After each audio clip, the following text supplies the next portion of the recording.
ये है महान रूप। रनिंग सर्वैपिक का टॉपिक है ये समस्या।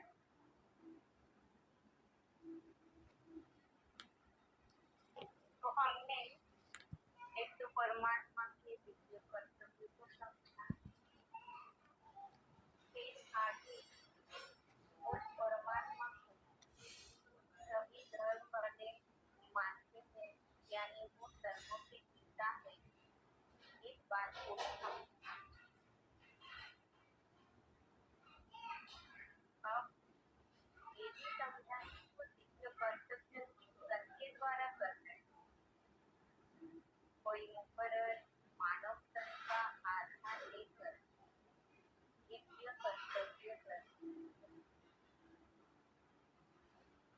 पर उस पिता के बारे में मान्यता प्रकार है कि वो सब में व्यापक। ये जो सर्वैपिक का टॉपिक है, इस टॉपिक को समझाने से पहले हम लोगों को इन्हें बता रहे नहीं सीख सकते कि उनकी विश्वास या उनकी मान्यता किस प्रकार क्या ईश्वर सब व्यापक है।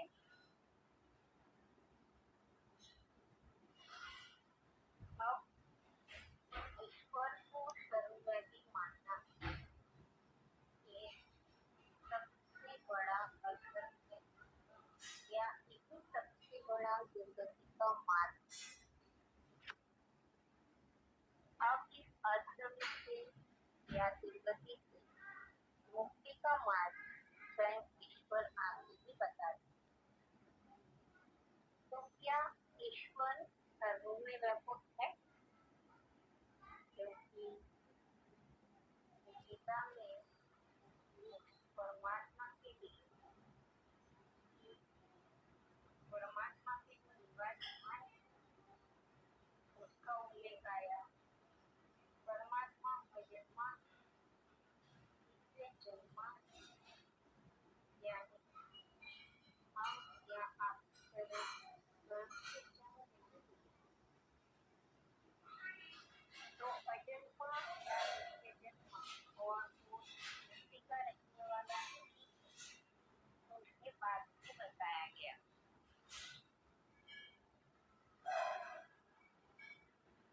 तो परमात्मा सब में व्यापक नहीं है, इस बात को हम कुछ दुख के साथ समझेंगे तो चित्र दिखा के ही बता सकते हैं। चित्र में जो दिखाया, किताब में दिखाया, लिखा हुआ कि यदा यदा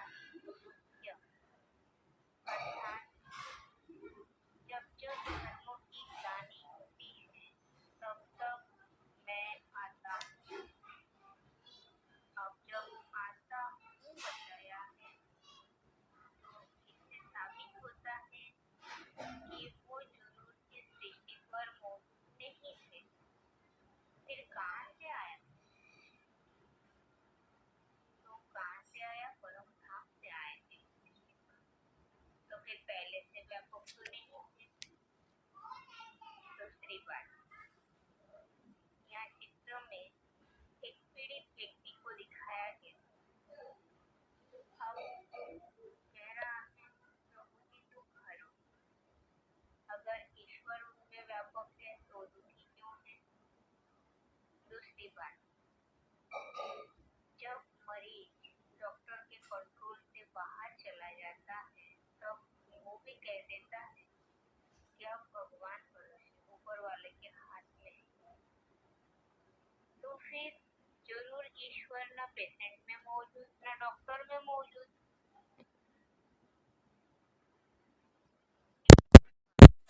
ईश्वर अगर सब में व्यापक होते तो आज दुनिया में ऊंच नीच, अमीरी गरीबी क्यों है? सबका पोजीशन एक जैसे होना चाहिए था। गायन है सबका मालिक एक, अगर सब में व्यापक है तो सभी मालिक हो जाना चाहिए ना। और ब्रदरहुड होने के बदले पदार्पण हो जाना चाहिए। ये भी बात है, क्या बीड़ी सिगरेट शराब आदि पीने वाले व्यक्तित्व को ईश्वर का स्वरूप मानेंगे? मंदिर में जाके हम गाते हैं, तमेव माता च पिता तमेव।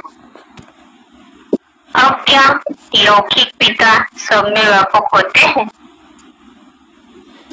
जब लौकिक पिता सब में व्यापक नहीं है, तो फिर ये पारलौकिक पिता को हम सब में व्यापक क्यों कह देते हैं?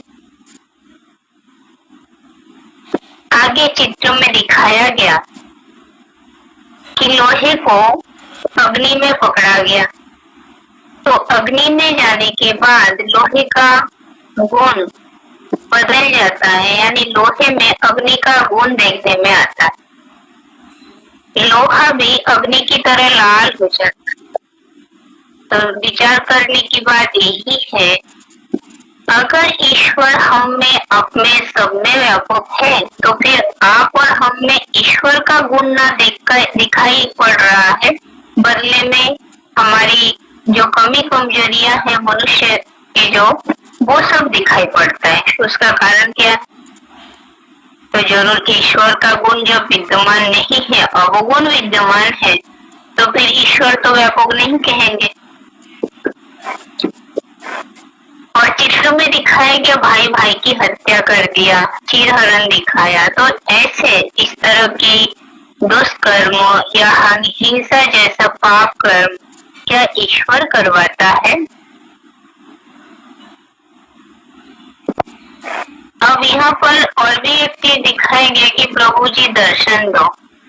जब प्रवचन देते हैं तो बोलते हैं शिवोहम, और फिर बाद में बोलते हैं प्रभु जी दर्शन दो। अगर उनमें ही ईश्वर विद्यमान है, तो फिर कौन किसको दर्शन दे? अब ये जो दर्शन की बात है, इस प्रसंग में दर्शन के लिए अर्जुन ने इच्छा प्रकट की कि हम देखना चाहते हैं। तो ईश्वर ने बताया कि इन आंखों से ईश्वर को नहीं देखा जा सकता। तो फिर जब आंखों से ईश्वर को नहीं देखा जा सकता, तो फिर वो सब में व्यापक कैसे होंगे? सभी प्राणी सभी जीव तो दिखाई देते हैं। और गंदगी खाने वाले में जानवर में भगवान का वास हो सकता है, और कहते हैं कि भगवान जानवर का अवतार लेते।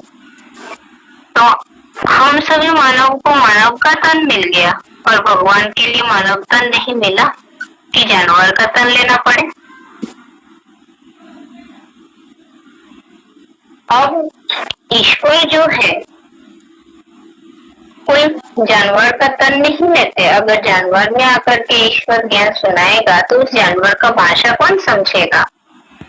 और हम पुकारते भी चले आए कैसे? हे पतित पावन सीताराम रघुपति राघव राजा राम। तो कोई जानवर को पुकारा क्या? पतित पावन सीताराम को पुकारा। अब ईश्वर जो है वो सब में व्यापक नहीं है, पर सभी का गुण ईश्वर में विद्यमान हो। यानी जैसे एक बीज है, बीज के अंदर वृक्ष के सारा गुण देखने में आता है, तो वैसे ईश्वर सबके पिता है, तो सभी का गुण पिता में है, पर पिता सब में व्यापक है, ये बात सर्वथा गलत है।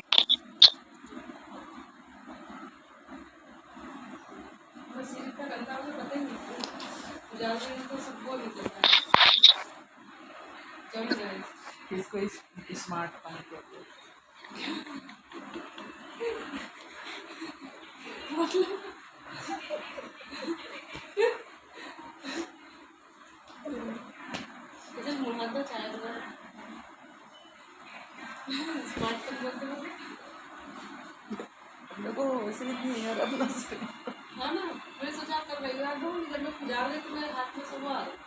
इसमें रिकॉर्डिंग हो रही है।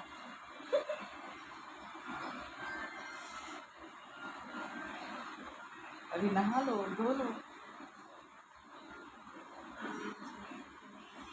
फटाफट नहाओ।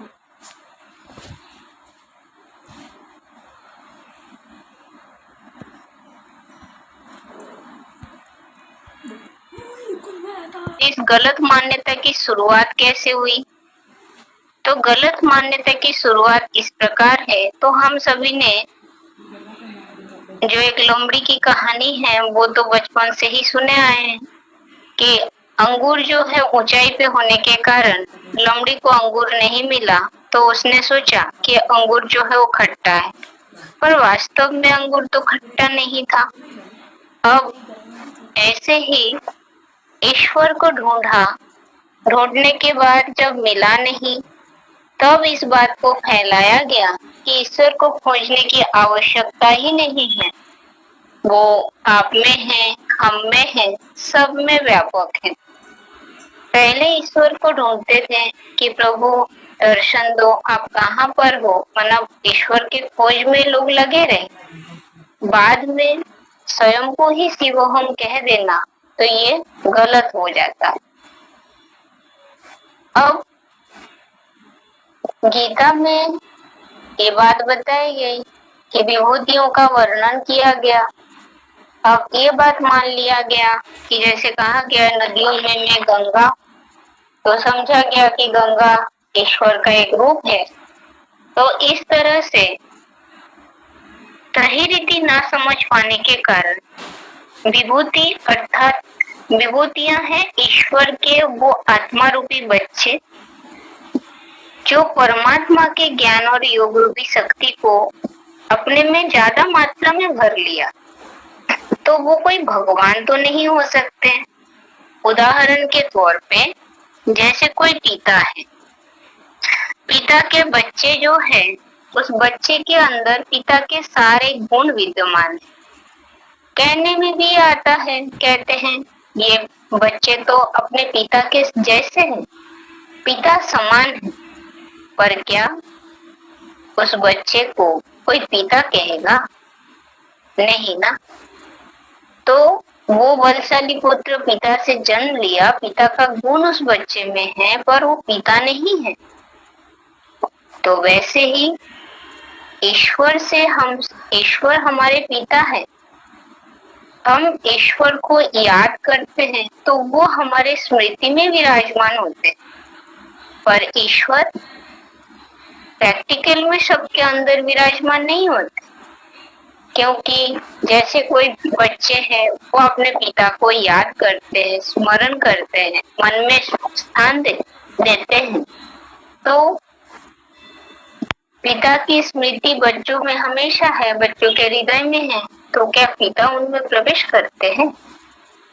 ऐसे ही परमात्मा की याद रूपी स्मृति यानी स्मृति रूपी याद हम सबके मन में है, पर परमात्मा सब में व्यापक है, ऐसी बात नहीं। अब ईश्वर जो है वो सर्वज्ञ है, सर्वोपरि है, सर्वशक्तिमान है, पर उन्हें सर्वव्यापी कहना ये सबसे बड़ा भूल है। क्योंकि ईश्वर सबसे श्रेष्ठ है, उनसे श्रेष्ठ इस संसार में कोई भी नहीं। तो इन बातों से साबित हो जाता है कि ईश्वर को सर्वव्यापी कहने के कारण ये सबसे बड़ा अधर्म हमने किया और इसके कारण ही दुर्गति हुई। तो सर्वव्यापी मानने के कारण बुद्धि को बिखारने के लिए हम निमित्त बन गए, हमारी एकाग्रता खत्म हो गई, और जब उस सर्वव्यापी के बदले एक व्यापी बाप यानी आत्माओं के पिता परमपिता परमात्मा शिव कहाँ पर आए, किस मुकर्रर रथ के द्वारा कर्तव्य कर रहे हैं, जब हम उन्हें पहचान लेंगे तो भटकी हुई मन को स्थायी ठिकाना मिल जाए, तो दुर्गति से हम सदगति की ओर जा सकते हैं। तो इस चित्र के द्वारा हमने ये समझा कि ईश्वर जो है वो सर्वव्यापी नहीं, ईश्वर सर्वज्ञ है, सब कुछ जानता है, सर्वशक्तिमान है, उनसे बलशाली कोई और है नहीं। तो सर्वज्ञ होना, सर्वशक्तिमान होना, इसका मतलब ये थोड़े ही है कि वो सर्वव्यापी भी है। अगर ईश्वर सब में व्यापक होते तो अच्छा ही अच्छाइयाँ दिखाई देती, अवगुण तो कहीं भी नहीं देखने में आता, पर ऐसा तो है ही नहीं। तो इन सभी बातों से ये साबित हो जाता है कि ईश्वर सब में व्यापक नहीं। तो चित्र के आधार से बिना श्लोक के इस तरह से हम समझा सकते हैं। इसे एक बार शॉर्ट में, सबसे पहली बात तो यही समझे थे कि हमने आत्माओं के पिता परमपिता परमात्मा शिव के बारे में 3 लोक के चित्र में भी समझा, दिव्य कर्तव्य में भी समझा कि वो निराकार शिव साकार तन का आधार लेकर के दिव्य कर्तव्य करते हैं। और आगे सर्वात्माओं के पिता इस लेशन में भी हमने समझा कि वो सभी का बाप है, जिसके कारण गायन है सबका मालिक एक। तो जब सर्वात्माओं का पिता है, एक पिता, पर उस पिता के लिए मान्यता इस प्रकार है कि वो पिता सब में व्यापक है, तो सर्वव्यापी कहने के कारण घोर अधर्म हुआ या दुर्गति हुई, तो फिर उस दुर्गति से सद्गति की ओर ले जाने के लिए स्वयं ईश्वर आकर के अपना परिचय दे रहे। तो गीता में ही कहा गया है कि वो अजन्मा है, गर्भ से जन्म नहीं लेते। तो हम सभी प्राणी तो गर्भ से ही जन्म लिए है ना, तो फिर हम व्यापक कैसे? दूसरी बात, परमात्मा के रहने का स्थान गीता में कहा है कि न तद भाषयते सूर्य न शशांक न पावक, अर्थात जहाँ सूरज चांद सितारों की रोशनी नहीं पहुँचती है, वो जो परे के परे का धाम है वो है परम धाम, जहाँ वो परम। यहाँ चित्र में आप देखेंगे इस गीता के श्लोक में लिखे हैं कि यदा यदा ही धर्मस्य ग्लानिर्भवति भारत, जब जब धर्म की ग्लानि होती है तब मैं आता हूँ। तो आता हूँ का मतलब जरूरी सृष्टि पर पहले से मौजूद नहीं थे, फिर आया कहाँ से? सब में व्यापक है ही नहीं ना। अब इसके अलावा यहाँ पर चित्र में देखेंगे कि एक बीमार व्यक्ति पुकार रहा है, प्रभु जी दुख हरो। अब उनमें तो ईश्वर व्यापक है ना, फिर वो दुखी क्यों? और डॉक्टर भी जब मरीज कंट्रोल से बाहर हो जाता है तब यही बोलते हैं कि अब ऊपर वाले के हाथ में है। अब फिर डॉक्टर में भी भगवान नहीं, मरीज में भी भगवान नहीं। और दूसरी बात ये भी है समझने की, अगर हम में आप में सब में ईश्वर व्यापक है तो फिर हम मंदिर क्यों बनाते हैं? मंदिर बना के मूर्ति प्रतिष्ठित करते, मूर्ति के सामने जाके फिर पूजा पाठ क्यों करते हैं? हमारे स्वयं में ही तो ईश्वर विद्यमान है ना। और भगवान अगर सब में व्यापक है तो आज ऊंच नीच, अमीरी गरीबी की भेदभाव इतनी क्यों है? सभी तो एक जैसे एक पोजीशन वाले हो जाते हैं ना। और सब में ईश्वर व्यापक तो सबका मालिक एक ना हो करके सब मालिक हो जाते। गायन सबका मालिक एक ना होकर सर्वो ही मालिक है, इस तरह से कुछ गायन होना चाहिए था। ब्रदरहुड, भाई भाईचारा, भाईचारा कहा जाता है, तो उसके बदले फादरहुड हो जाना चाहिए था। सभी सब में ही व्यापक है। और बीड़ी सिगरेट शराब आदि पीने वाले व्यक्तित्व को क्या ईश्वर का स्वरूप मानेंगे? अब मंदिर में जाके हम कहते हैं तमें वो माता जो पिता तमें वो, तो तुम्हें हमारे माता पिता हैं।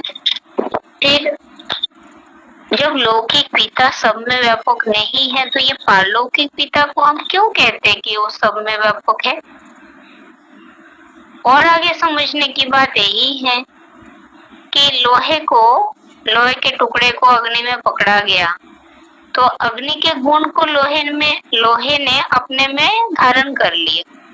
तो अगर हम सब में ईश्वर व्यापक है तो हम सब में गुण ही गुण दिखाई देनी चाहिए, पर अवगुण कहाँ से आ गया? अब चित्र में दिखाया एक भाई दूसरे भाई की हत्या कर रहे, माना हिंसात्मक कार्य हो रहा है, चीरहरण जैसे दुष्कृत्य भी हो रहा है। तो क्या ये सब हिंसा, ऐसे दुष्ट कर्म क्या ईश्वर ईश्वर करवाता है? अब साधु संत महात्माएं प्रवचन देते समय कहते हैं शिवो हम ही शिव है, और फिर अकेले में फिर प्रभु जी दर्शन। जब आपके अंदर ही प्रभु जी विद्यमान है तो फिर आप कौन से प्रभु की दर्शन करना चाहते हैं? अब इस दर्शन के बारे में गीता में आया है। तो अर्जुन ने पूछा हमें आपका स्वरूप को देखना है, तो गीता में कहा है कि इन आंखों से मुझे देख नहीं सकते। तो सभी प्राणी जीव मात्र तो इन आंखों से ही दिखाई पड़ती है, तो फिर सब में व्यापक कैसे मानेंगे? साथ ही साथ गंदगी खाने वाले जो प्राणी हैं, क्या उसमें भगवान का वास है? कहते जानवर का अवतार लिया। आप सोचिए, आपको, हमको, हम सभी को मानव का तन मिल गया और ईश्वर के लिए मानव तन नहीं मिला। अगर जानवर का तन लेकर के ईश्वर आगे कर्तव्य करेगा तो जानवर की भाषा कौन समझेगा? क्योंकि कहा ही तो ये जाता है कि ईश्वर आते हैं, ज्ञान सुनाते हैं, पतितों को पावन बनाते हैं। फिर अगर जानवर में प्रवेश करे तो उनकी भाषा कौन समझेगा और फिर किस प्रकार से पतित से पावन बन सकते हैं? तो ईश्वर सब में व्यापक नहीं होते। जैसे एक उदाहरण बीज हाथ में लेंगे तो बीज में वृक्ष के सारे गुण हैं, तने का गुण, पत्ते का गुण, डालिया का गुण, पर जो ये अलग अलग हिस्से हैं उस हिस्से में बीज नहीं होता। यानी वृक्ष के पूरे हिस्से में बीज नहीं होता, पर बीज के अंदर वृक्ष के सारे हिस्से का गुण होता है। अब इन बातों से ये साबित होता है कि ईश्वर सब में व्यापक नहीं है। अब फिर ईश्वर को सर्वव्यापी माना कैसे? तो लोमड़ी की कहानी, अंगूर न मिलने पर खट्टा, तो ऐसे ईश्वर को ढूंढने पर न मिलने पर हम ही ईश्वर, इस तरह की बात हो गई। और विभूति योग को ना समझ पाने के कारण ये मान लिया गया कि जो भी श्रेष्ठ रूप है वो सब ईश्वर का रूप है, तो भी सर्वव्यापी कह दिया गया, पर ऐसा तो है नहीं। जैसे कोई पिता से बच्चे का जन्म हुआ और बच्चे में पिता के सारे गुण विद्यमान होते हैं, तो लोग तो यही बोलते हैं ना, इनके बेटे तो इनके बाप जैसे हैं, यानी इनके पिता जैसे ही है। तो पुत्र पिता के समान है, कितना भी गुण पुत्र में आ जाए, पर क्या उन्हें कोई पिता कहेगा? पुत्र तो पुत्र ही होते हैं। तो ऐसे ही ईश्वर का गुण हमारे में देखने में आ सकता है, पर ईश्वर सब में व्यापक है ऐसी बात नहीं है। अब ईश्वर सब में व्यापक किस रूप में है? स्मृति के रूप में विराजमान। स्मृति के रूप में विराजमान, जैसे कोई पिता और पुत्र है तो पुत्र पिता को याद करते हैं तो वो स्वतः ही याद आता है। तो इस प्रकार से स्मृति रूप में विराजमान, यानी हम ईश्वर बाप को जितना याद करते हैं उतना वो हमारे साथ होते हैं।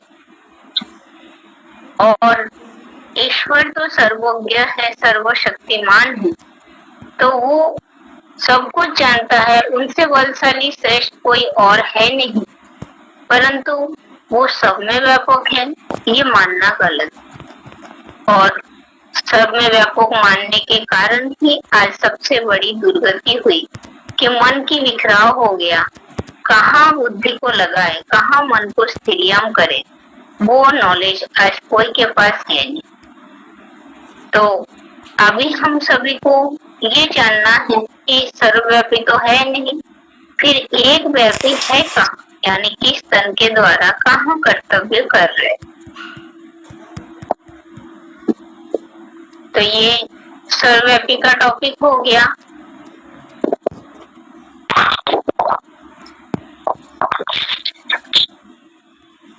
अब एक तो महान बोल, अभी 5 क्वेश्चन हो गया कंप्लीट। आप इसे रेडी करके रखिएगा। आज तो समय हो गया है, आज के लिए यहाँ तक ही। ओम शांति।